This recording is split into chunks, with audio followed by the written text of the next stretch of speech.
Hello, how is everyone? We are here again. It is that time for another fertility hot seat. It's the fertility hot seat time. So, this is how it goes down. I come live. One of you requests to join me live. I pick one of you at random to come on live, and I'm going to give you a free 15-minute fertility consult to see how I can help you get pregnant faster. So I see people are already rolling in, so I'm going to give it a few more minutes. Just so you guys know, I've been doing this now for a while. Every other Monday at 2 p.m. Eastern Time, I come live and I pull on one of you to give you a free fertility consult. And what you get my advice, my 20 years of clinical experience, my best-selling fertility book advice, my advice, that I've used with women for many years now, helping thousands of women take home healthy babies. And it's not medical advice, it's advice based on my clinical experience. And then you're going to come live and share your story so that others get to learn from you. And as I always say, sharing lifts the shame. It really helps us, I think, humanize this experience, this trying to conceive journey, this challenge in our lives. I need my glasses because I've been in front of a screen for so long. So, okay, I see a bunch of people in there requesting to join live. So now I'm going to go in and I'm going to pick one of you at random, and we're going to get to it. You guys ready? Are you ready? Are you ready? All right, last moment for anybody to request to join live. You got to go and hit that little plus button on there. Oh, there comes another one. Look at you guys. Okay, let us see. I'm gonna go with, let's see. It's hard to choose when there's so many in there. I'm sorry. So just chose one. Let's see here. Oh my God, there's two more in there. Okay, let's see. Oh, it worked. Hi. Hi. How are Morning. you? Good, good. It's I good didn't to see expect you. it, so No one I didn't expects. expect Everybody says that when they first come on. I didn't expect you to pick me, but anyway, you were picked. Hi, nice to meet you. Is it Marie? Maura, yeah. More. Nice to meet you. And you as well. Tell me what's going on. How can I help? Okay, so And I will I've take had notes if you see me writing. Okay. thanks for that. Okay. Go ahead. Now I'm listening. Okay.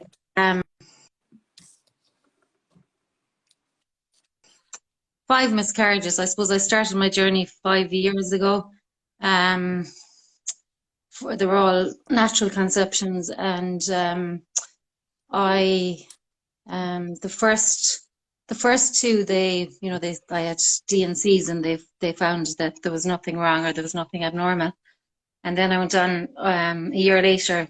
I had 2 pregnancies within 6 months of getting married, and then a year later I had the 3rd miscarriage, and I didn't have to go for a D&C.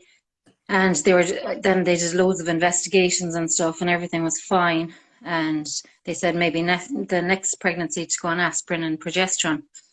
So then I conceived again a 4th time, and the first 3 would have been, normal.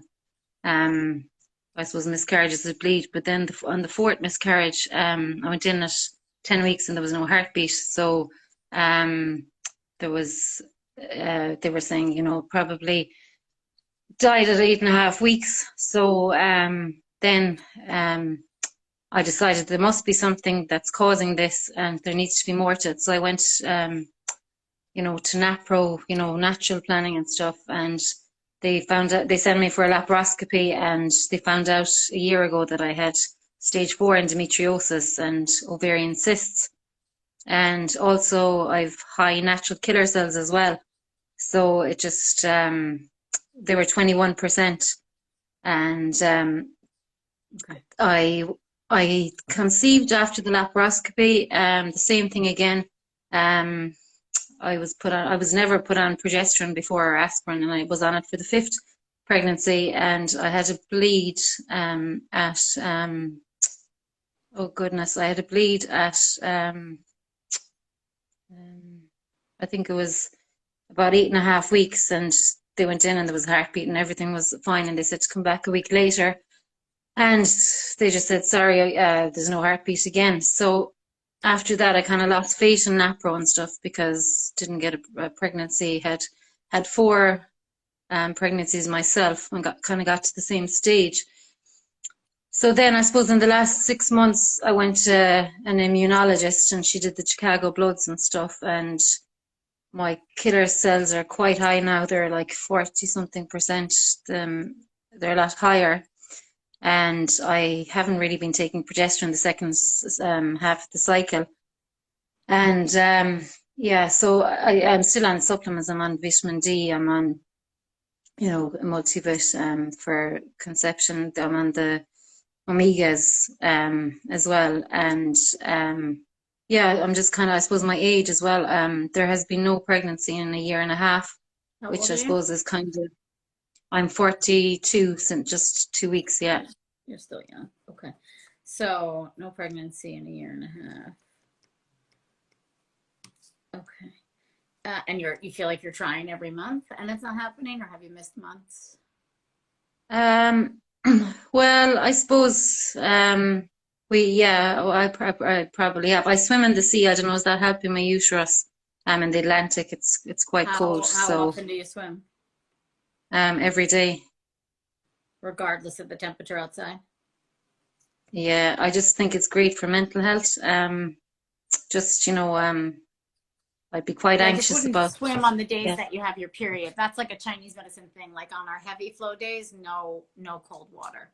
It's like a okay. And then I would counter it with like hot water bottles. Like I was using mine before. Like when you're sitting at your desk, that kind of thing. Like fill it up with hot water and just kind of keep the uterus really warm. And I would also, did the immunologist recommend, like stronger than a baby aspirin for any other pregnancies, like a Lovenox or Pexine? Yeah. She recommended I go on sitagliptin and Plaquenil for 3 to 6 months, and not to try because it's dangerous to be on sitagliptin. But what is sitagliptin? Spell that for me. Sitagliptin, so it's SITAGLIPTIN. Yes, sitagliptin. It's diabetes medicine, but it calms down the. Is it like a metformin? What's the difference? Yeah, exactly. Similar. Yeah, I think it's just plenty of women get pregnant naturally on metformin. I don't think it's unsafe to be on metformin. At least in the U.S., we use it all the time for fertility, and women are never told to not try while they're on that. Just so you know. And then the Clexane for sure once you get the positive. But what about any steroids? Any recommendations of like prednisone? Yeah, prednisolone. I was on that for the 5th pregnancy, and it made me mad. I was going around cleaning the house and stuff at 2 o'clock in the morning. It was scary. I'm not used to taking steroids, so it kind of gave me loads of energy, but it didn't. I mean, it's still. Fetus stopped growing at 8.5 weeks, so it didn't really help things. Even though I suppose for the first 4, I hadn't been on any meds at all, and then the 5th, yeah. So I suppose where I'm at now is then I got the COVID. I was supposed to start the sitagliptin and the Plaquenil, and I got COVID, and I was quite sick with it, and she recommended I waited a few weeks and stuff, and then it was Christmas, and I said, you know what, I'll just wait a while now. So I actually haven't really started on it yet because I'm kind of the sitagliptin. It's hard at 42 to be told don't try for 6 months. So that's kind of where I'm at the moment. Well, and I don't see why you can't take it and still try, because let me just see pregnancy category. It is a category B. And 125 milligrams per kilogram, approximately 12 times the human exposure at maximum recommended dose, did not impair fertility or harm the fetus. So I don't see why you can't try it, because Januvia, that's what it's called actually in the US. It's called Januvia, and they're using it now in fertility clinics. So I think you could be on it and still continue to try. I would still clear that with your doctor. Obviously, I'm not giving you medical advice right here, but I've had clients on metformin and Januvia, and both are actually actively either doing IVF transfers or actively trying to conceive. So personally, I think you'd be safe, but obviously you need your doctor's okay there. The other thing is your fish, like your prenatal, making sure that it has methylfolate and not folic acid. Is that something you're aware of? Okay. The fish oil, I would be taking like 4,000 milligrams a day, like a high dose. To help with the inflammation and the natural killer cells. And when you say 4,000, you mean like maybe 3 times a day as opposed to first thing in the morning? I forget to take them later in the day, and I'm great in the morning, and then I just take them all in the morning. Just take them all in the morning. Just take them all. I take all mine at the same time. I mean, take it with food in your stomach because it is a fat, so you need a little fat to absorb it and digest it. Your vitamin D, you know, I don't know what your levels are, but you want it, like if it's not in a healthy range, you should be taking like upwards of like 4,000 to 5,000 IUs a day. I would take the baby aspirin in the luteal phase on the months that you try. And then once a positive pregnancy, that's when you put on the Clexane, right? Another thing as well is my thyroid. I never really had problems with my thyroid, but when I went to NAPRO, my they put me on L-Troxin for the 5th pregnancy, and then I kind of went off it myself, and I went for acupuncture for 3 months, and I took Chinese herbs, and then I checked. Now it mightn't have been the I was on reishi mushrooms and stuff, but it was nearly 6.2 in October. My TSH had risen to, so then I went back, and my GP put me back on L-Troxin, and now I was, you know, during COVID, I wasn't taking the L-Troxin. I was quite, you know, I was sick, and basically then I got them tested, and it's still at 3.1, so they want to up my dosage of it. So they're thinking I probably have hypothyroidism, you know. Yeah, and that could have kicked in after that 5th miscarriage, which then would have impacted the last year and a half of why you haven't conceived. Because if the TSH is that high, it's really unlikely to get pregnant. Were your periods irregular? Did anything get irregular for you? No, you see, I'd had a laparoscopy about a year and a half ago, and like I used to absolutely die with periods, and with the laparoscopy, it was, or even after the first or second D&C, I couldn't get over that. It was just so different. Like so since the laparoscopy, the periods are quite light, which they never were. Mine used to be 7 days, but now they're about 3 days, which is not like me at all. But I suppose I had endometriosis. That's not a bad thing. Yeah, and it's like you have a decent flow though on those 3 days. Are you feeling things? Is it? Oh yeah, I have. But I had a bit of spotting last cycle, which I've never really had, and then they checked my hormone levels, the GP, for my TSH, and they decided to test my prolactin as well. And I hadn't tested prolactin since NAPRO, and it was fine a year and a half ago. But they rang me last Monday to say that the levels were really high. It was like at 670, and so they reckon, was I stressed? So I was quite stressed when I was doing the bloods, because something that had happened. I was quite stressed, so they kind of wanted me to repeat them again, and then like they might refer me to an endocrinologist if they're still quite high, because usually when they're that high, you're not menstruating though, so you know what I mean. It's like usually it stops the period from coming, so chances are hopefully it was a fluke, in a stressful event. So retest it and see. But it might mean another medication too, which is, a pain in the ass. But if it all means to get to baby, I think it's still worth it, in my opinion, in my clinical experience. And then the other thing that I would really urge, because you were like the client that kind of my egg quality diet was really made for, is to try and do at least like an AIP style diet, autoimmune paleo / the egg quality diet. It's an elimination diet. I have all the books, and I start great and I was great, you know, even after the COVID before Christmas, and now I'm gone to the dogs again with my diet. I was great. I'm having the bone broth a lot Okay, good, most days. good. But I think sugar is, you know, just when you're down about not getting I pregnant is what know, I crave. I know. Is the thing really. So, Um, try, right? I think it's like, it's not easy. I know that. I wrote the book. I live it. It's not easy. And I have my moments too. But I think to try to think about it like, but would I regret it if I didn't kind of look under this rock? And you know what I mean? Like, to do all the things you can do to support yourself. I know you feel like you've tried all these things and it still hasn't worked, right? You tried the meds and you haven't gotten to where you want it to be. But I would, if you were a client of mine, I'd urge you to do the diet, even if it's like, and I say this to everybody watching too, even if you go in at phase 3 and skip phase 1 and phase 2 and just go in at phase 3 and do your best, or at the minimum, gluten, dairy, soy, sugar, none, right? And you just increase your protein, increase your vegetables, like 80 grams of protein a day, 6 to 8 servings of vegetables a day. There's not room for much else. Keep your bone broth in and, try to do it that way. But when your body's getting enough protein, typically it doesn't have those deep, deep sugar cravings. Sometimes it's a sign of a magnesium deficiency. So you could consider some magnesium too. If you, I love the yeah. magnesium spray that I make. I don't think you're here in the US. So that's a lot of shipping, but you can find a magnesium spray or do like Epsom salt baths or take an oral magnesium glycinate every day, like a couple 100 milligrams. That could really help. Yeah, yeah. I'm Let swimming yourself in the have sea some every dark day. chocolate, Yeah, yeah.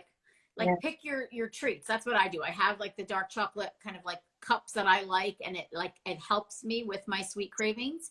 But I do think the diet, what I see clinically is it really reduces inflammation. Girls with high natural killer cells, it can bring them down.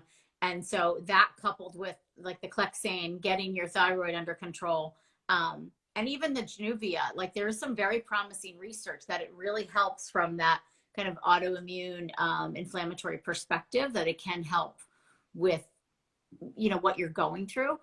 And I have seen the steroids help as well, but maybe the dose you were on was too high. Maybe you try a lower dose and see.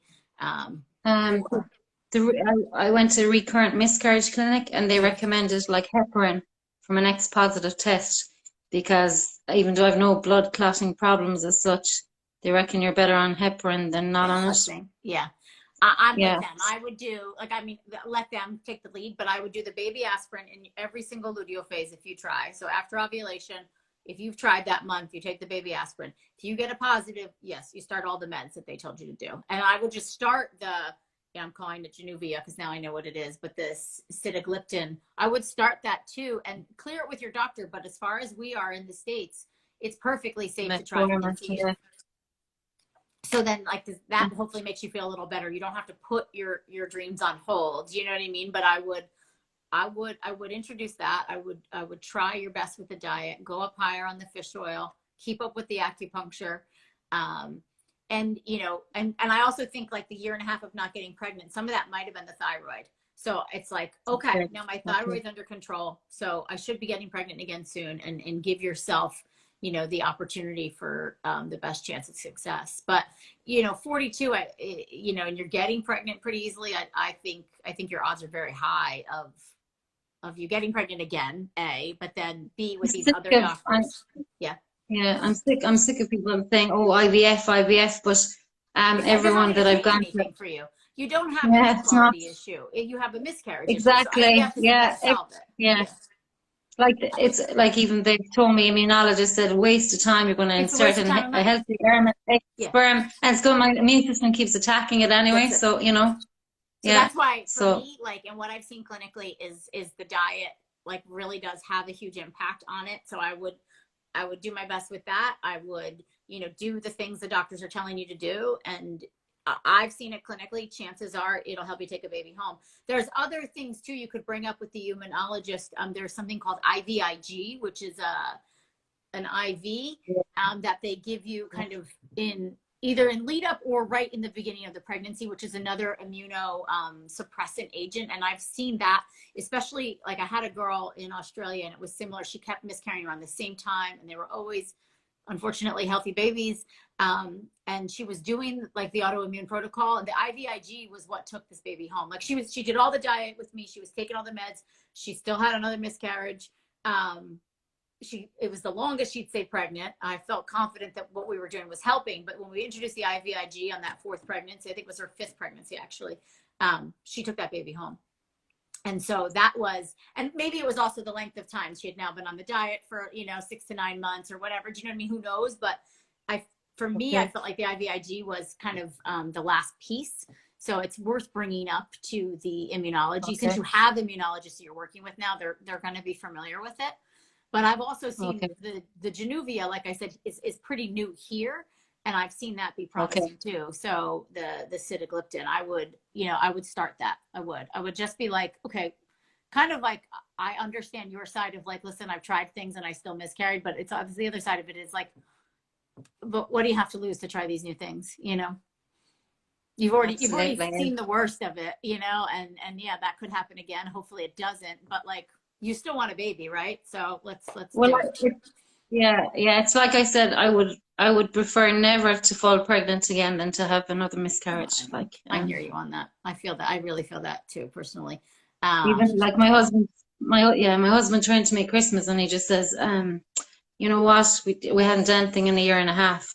But he said, maybe it would have been better to have another miscarriage, and I said, no, I wouldn't. No, so I'm with you, and I think that's like also from a spiritual perspective, to be super clear on that, I think is very healthy. And I don't know your spiritual space, but like, I think, if you believe in that relationship, I think the babies share that, and maybe that's why there hasn't been a pregnancy yet. Of like, okay, let's continue to unfold and figure these things out. And like